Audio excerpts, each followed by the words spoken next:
فرمایا یہ تم کو پہلی دفعہ ان بزرگوں نے یہ بات کہی، اور وہ بات غوث پاک پر سچ ہوئی 40 سال کے بعد. تو وہ ہوئی کس وجہ سے بھائی؟ جو حضور نے فرمایا لا یرد القضاء الا الدعاء، دعا جو ہے بندے کی تقدیر کو کیا کر دیتی ہے؟ بدل دیتی ہے. اس لیے دعا کروانی نہیں چاہیے بلکہ دعا لینی چاہیے. تو دعا لینا اور ہے، دعا کروانا اور ہے. دوسری مثال ہے حضرت خواجہ معین الدین چشتی، خواجہ معین الدین چشتی سلطان الہند، حضرت معین الدین چشتی اجمیری رحمۃ اللہ علیہ. یہ فرماتے ہیں کہ میں ہرات، افغانستان کا ایک صوبہ ہے ہرات، فرمایا اس کے ایک باغ کے میرے والد نے ایک باغ چھوڑا تھا. فرمایا میں چھوٹا 7 سال کی عمر تھی میری، میں پانی لگا رہا وہاں پہ، تو انگور پک چکے تھے. تو ایک بزرگ جو تھے وہاں پر ان کا گزر ہوا. میں نے ان کو کہا حضور آپ تشریف لائیں، آپ کو پانی پلاتا ہوں چشمے کا ٹھنڈا، اور انگور کھلاتا ہوں، انگوروں کا رس، اس کا جوس نکال کے آپ کو پیش کرتا ہوں، آپ تشریف لائیں. انہوں نے کہا یار بچہ تو بڑا باادب ہے، بچہ تو بڑا محبت والا ہے. وہ آئے، ان کے باغ میں بیٹھے، اور باغ میں بیٹھ کر پانی پہلے نوش کیا، پھر انگور کھائے، اور پھر ہاتھ اٹھا دیے. فرمایا یا اللہ جس طرح اس نے اس فقیر کی عزت و تکریم کی، اے میرے مولا اس کو تو اپنا قرب ادا کر دے. تو وہی حضرت خواجہ معین الدین چشتی ہند الولی بن گئے. تیسری مثال بائزی بستامی کی ہے کہ ان کی ماں نے ان کو دعا دی تھی. والدہ محترمہ بائزی بستامی رحمت اللہ علیہ کو کہ یا اللہ تو اس کو اپنا ولی بنا دے. تو ماں کی خدمت کی، تو ماں سے دعا لے لی. تو دعا کروانا اور ہے، دعا لینا اور ہے. تو حضور نے فرمایا لا یرد القضاء الا الدعاء، دعا بندے کی تقدیر کو بدل دیتی ہے. اور حدیث میں آگے فرمایا سرکار دو عالم علیہ السلام نے ولا یزید فی العمر الا البر، فرمایا اگر کوئی بندہ چاہتا ہے اس کی زندگی میں برکت ہو جائے، زندگی میں برکت، زندگی بڑھ جائے، اس کی عمر میں برکت ہو جائے، فرمایا اس کی عمر میں برکت ایک چیز پیدا کر سکتی ہے اور وہ ہے نیکی. لا یزید العمر فی الا البر، کہ انسان کی زندگی میں برکت یہ نیکی پیدا کرتی ہے.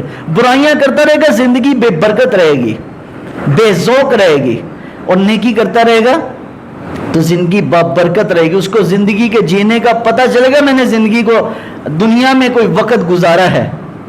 اس لیے ایک عام بندہ جو بڑا مال و دولت پیسے والا ہوتا ہے، بڑا عرصر و رسوخ ہوتا ہے، اس کی زندگی اتنی موثر نہیں ہوتی. ایک فقیر درویش کی عمر، ایک بندہ ہوتا ہے پورے زمانے میں انقلاب پیدا کر دیتا ہے. ہر اپنے زمانے کے اولیاء کو آپ دیکھ لیں، وہ سارا دعا کے اثرات ہیں ان کے اندر. تو سرکار دو عالم علیہ السلام اب دعا کا قبولیت کا طریقہ کیا ہے کہ ہماری دعا کیسے قبول ہو، اس کا طریقہ بھی سیکھ لیجئے. جو میں نہیں بتا رہا، جو بتا رہے ہیں اللہ کے رسول صلی اللہ علیہ وسلم. اور یہ یاد رکھیے میں ممبر پر بیٹھ کر جو بھی بات کرتا ہوں اللہ رسول کی کرتا ہوں. میں جب یہ کہوں نا کہ یہ میری ذاتی رائے ہے، میری رائے کے مطابق، تو پھر آپ اختلاف کر سکتے ہیں. لیکن جب میں بتاؤں نا یہ اللہ کا فرمان ہے اور یہ رسول اللہ کا فرمان ہے، آپ کو چاہے اچھی لگے نہ لگے اس کو آنکھیں بند کر کے قبول کر لو. قبول نہیں کرو گے یا تھوڑا سا بھی اعتراض ہوگا نا، یقین مانے ذرہ برابر بھی اعتراض آپ کا ایمان جو ہے نا سلب کر سکتا ہے. اس لیے اللہ رسول کی باتوں میں کبھی بھی اعتراض نہیں کرنا.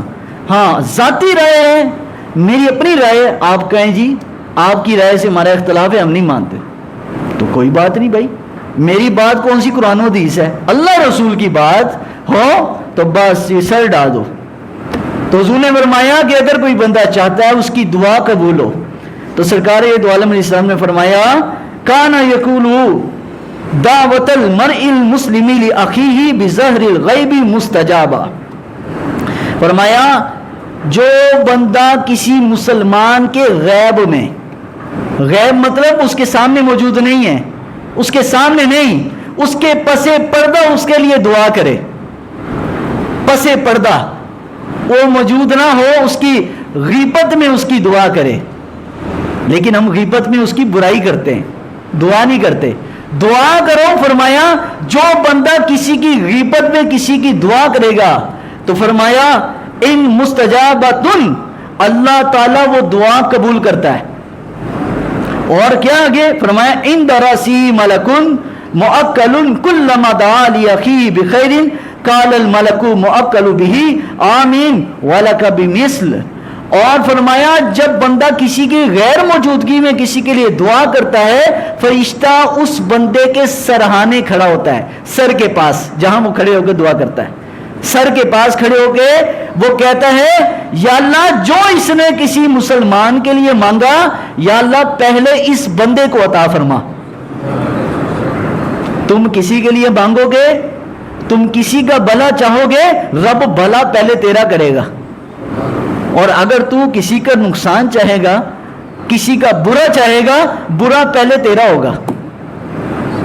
حضرت سیدنا امام شافعی رحمۃ اللہ تعالی علیہ، ان کے زمانے میں حضرت امام شافعی رحمۃ اللہ علیہ کی جو نا علماء کے ساتھ نا ایک ایک حدیث پر بحث ہوتی تھی پوری.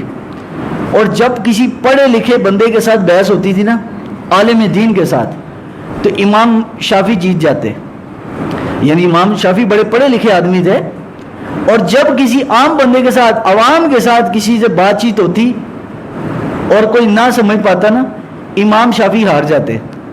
تو کسی نے بڑی تعجب کیا امام شافعی سے کہ سرکار یہ بڑی عجیب بات ہے کہ جب کسی پڑھے لکھے سے عالم دین سے آپ بحث کرتے، کسی کا کوئی پر نہیں آپ کے سامنے پھیلا سکتا، اور عام بندے کے سامنے آ جاتے. فرمایا کہ جو بندہ وسیع ذہن ہوگا اس کو بات سمجھانا آسان ہے، اور جو کم ذہن ہوگا، تنگ نظر ہوگا، فرمایا امام شافعی اس سے ہار جاتا، اس کے سامنے ہاتھ پھیلاتا ہے، بھائی میں تیرے نہ گل نہیں کر سکتا. تو حضور نبی صلی اللہ علیہ وسلم نے جو فرمایا حدیث شریف میں کہ جو بندہ کسی کے لیے دعا کرتا ہے نا غیبت میں، تو سرکار دو عالم علیہ السلام فرمایا پہلے اس کے حق میں قبول ہوتی ہے. اب بندہ سوچے گا یار مانگ کسی کے لیے رہا، پہلے اس کو ملے، یہ کیسے؟ بھائی اس لیے کہ حدیث شریف میں ہے کہ مومن کا آئینہ ہوتا ہے. اس کو اگر آئینہ اگر خود اچھا ہوگا تو اس کو آئینے میں بھی وہی کچھ نظر آئے گا، اور اگر خود اچھا نہیں ہوگا نا تو آئینے میں اس کو اپنا آپ بھی اچھا نہیں آئے. یہ ساری احادیث مبارکہ ہے. تو سرکار دو عالم علیہ الصلوۃ والسلام کا انداز کیا تھا دعا کرنے کا؟ حضرت سیدنا، کیونکہ وقت تھوڑا ہوتا ہے تو میں نے تھوڑے پوائنٹس آپ کے سامنے سارے رکھنے ہوتے ہیں. حضرت ابو موسیٰ اشعری فرماتے ہیں کہ دان نبی صلی اللہ علیہ وسلم سرکار کی دعا کا انداز کیا تھا. فرمایا دان نبی صلی اللہ علیہ وسلم ثم رفع یدیہ ورأیت بیاض ابطیہ. سرکار دو عالم علیہ السلام کی دعا کے 3 انداز تھے. حدیث میں پوری نہیں پڑھ رہا، صرف اس کا مفہوم سنا رہا ہوں. 3 انداز تھے. کتنے تھے؟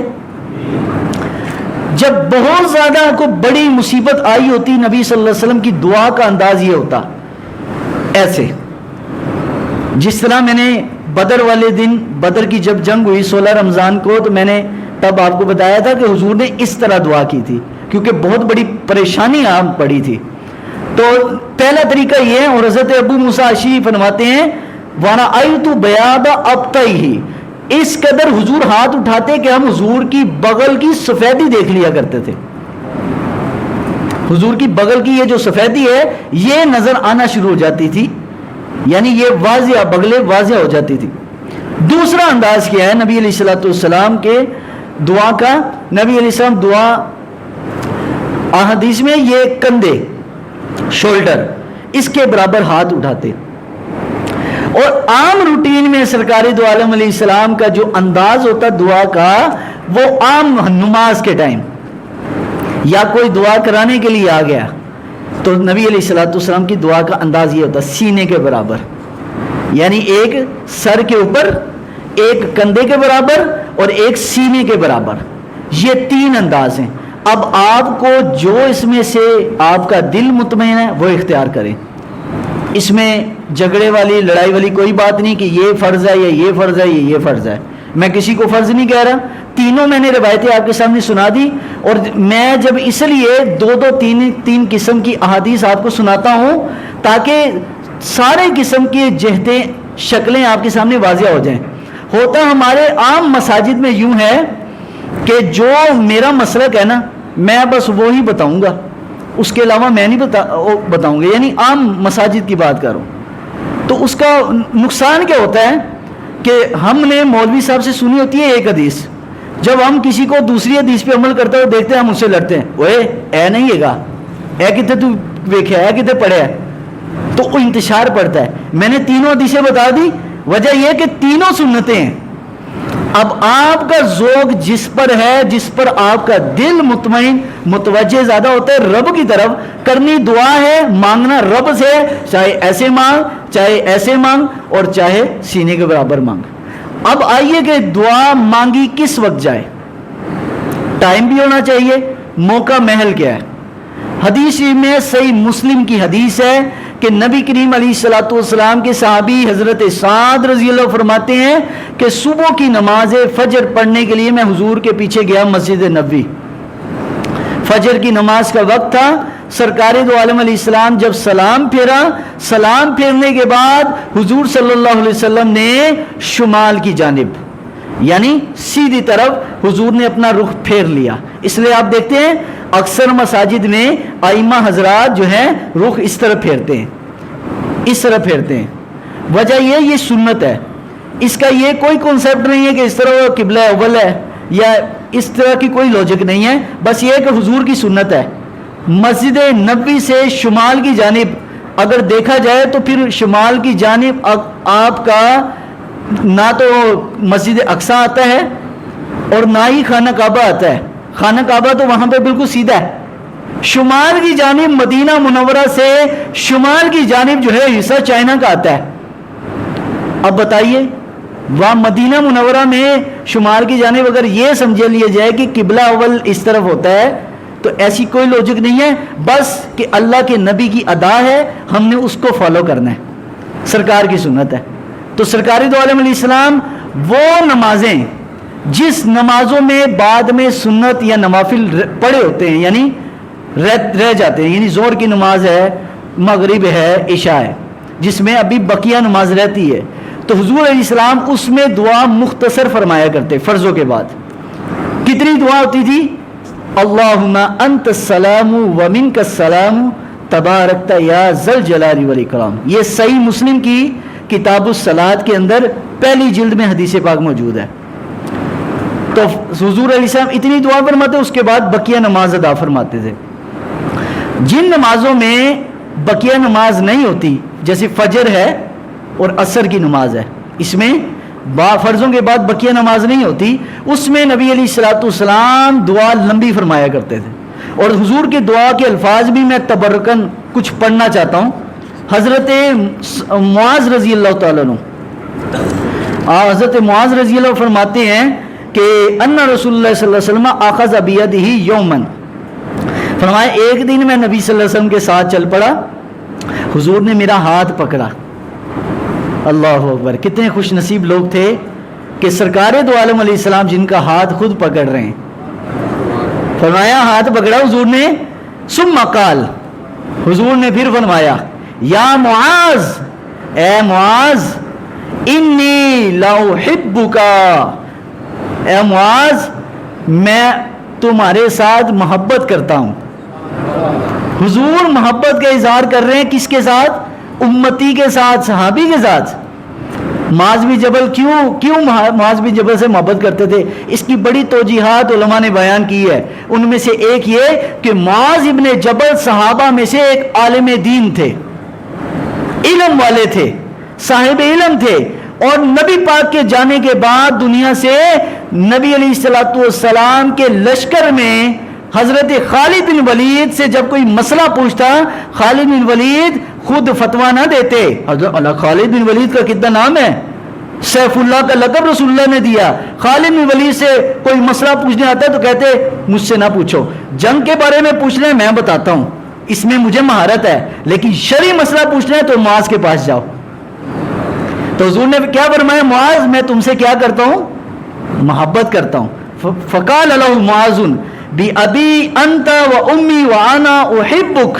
یا رسول اللہ میں میرے ماں باپ اور میں بھی آپ سے محبت کرتا ہوں. قال اوصیک یا معاذ لا تدعن فی دبر کل صلاۃ. اے معاذ میں کچھ لفظ اور کچھ دعا تمہیں سکھاتا ہوں, تم اس کو کبھی بھولنا مت, تم کبھی اس کو چھوڑنا مت. میں تمہیں ایک نصیحت دیتا ہوں, اس کو مت ترک کرنا. اور فرمایا ہر نماز کے بعد کلو صلاتین ان تقول, ہر نماز کے بعد تم یہ لفظ کہنا, اور میرے ساتھ آپ نے بھی پڑھنے ہیں. وہ کیا الفاظ تھے؟ اللہم اعنی علی ذکرک و شکرک و حسن عبادتک. فرمایا اس دعا کو یاد رکھنا اور ہر نماز کے بعد اس کو اپنی دعا کے اندر پڑھنا. دیکھو پہلے محبت کا اظہار کر کے پھر نبی پاک نے تحفہ یہ دیا کہ ہر نماز کے بعد تم نے یہ دعا پڑھنی ہے. تو بہرحال حضور کی دعائیں کافی زیادہ ہیں, لیکن ایک دعا اور جو حضور نمازوں میں پڑھا کرتے تھے وہ کیا ہے؟ اللہم انی اعوذ بک من الجبن واعوذ بک ان ارد الی ارذل العمر واعوذ بک من فتنۃ الدنیا واعوذ بک من عذاب القبر. کہ یا اللہ, میں اردو میں ترجمہ کر دیتا ہوں اس کا, کہ اے میرے مولا میں بزدلی سے تیری پناہ چاہتا ہوں, میں ذلت سے تیری پناہ چاہتا ہوں, میں دنیا کے فتنے سے تیری پناہ چاہتا ہوں, اور فرمایا میں عذاب قبر سے تیری پناہ چاہتا ہوں, مجھے عذاب قبر سے بچانا. حالانکہ حضور کو تو عذاب قبر سے اللہ کی پناہ مانگنے کی ضرورت نہیں. سرکار دو عالم علیہ السلام کو کی وجہ سے تو امت پر رحم ہونا ہے کہ امت عذاب قبر سے بچائی جائے گی, لیکن حضور خود دعا کر کے بتا رہے ہیں کہ میری تعلیم یہ ہے, اس پر چلنا ہے. تو دعا کے مختلف جگہیں ہیں جہاں پر دعا قبول ہوتی ہے. ایک علماء نے بیان کیا کہ جب بارش برس رہی ہو اس موقع پر جو دعا ہے یہ ضرور قبول ہوتی ہے, بارش کے نازل ہونے وقت. نمبر 2 پر جب آپ پر ذکر کرتے کرتے تلاوت قرآن کرتے کرتے رونے کی کیفیت بن جائے, آپ کی آنکھوں سے آنسو آ جائے, یا آپ کے اوپر ایک کیفیت اللہ کے ڈر کی, خوف کی پیدا ہو جائے, اس حالت میں دعا یہ جلدی قبول ہوتی ہے. اور اس حالت میں دعا یہ بہت جلدی قبول ہوتی ہے جب آپ کسی مظلوم کی داد رسی کریں. فرض نماز کے بعد کی دعا, کعبۃ اللہ کو پہلی نظر دیکھنے پر جو دعا کی جاتی ہے, میدان عرفات کی دعا, حجر اسود کو چومنے کی دعا, مقام ابراہیم پر کھڑے ہوتے وقت کی دعا, یہ وہ مقامات ہیں جہاں پر دعا بہت جلدی قبول ہوتی ہے. اور خصوصاً بالخصوص آج یہ جو ایام گزر رہے ہیں طاق راتیں آخری عشرے کی, ان طاق راتوں میں تو لازمی دعا قبول ہوتی ہے. یہ مختلف جگہ جو احادیث میں مختلف احادیثوں سے علماء نے یہ الفاظ جمع کیے ہوئے ہیں, ایک حدیث میں ساری باتیں نہیں آئیں, مختلف احادیثوں سے یہ ایک ایک بات علیحدہ جمع کی گئی ہے. ان جگہوں پر دعا جو ہے یہ قبول ہوتی ہے. اور اگر پہلے آپ کسی غریب, کسی مسکین, کسی مجبور, کسی تنگ دست, کسی ایسے بھائی مسلمان بھائی کے لیے جو دعا کا حقدار ہے, اس کے لیے آپ دعا کریں گے تو پہلے اللہ تمہارے لیے وہ قبول کرے گا. تو اللہ تبارک تعالیٰ کی بارگاہ میں دعا ہے اللہ ہم سب کو آقا کریم صلی اللہ علیہ وسلم کی سنت پر اور کثرت سے اللہ کی بارگاہ میں دعا کرنے کی توفیق عطا فرمائے. وآخر دعوانا الحمدللہ رب العالمین. اللهم صل على سيدنا ومولانا محمد وبارك وسلم. ربنا تقبل منا انك انت السميع العليم وتب علينا انك انت التواب الرحيم. اے میرے مالک و مولا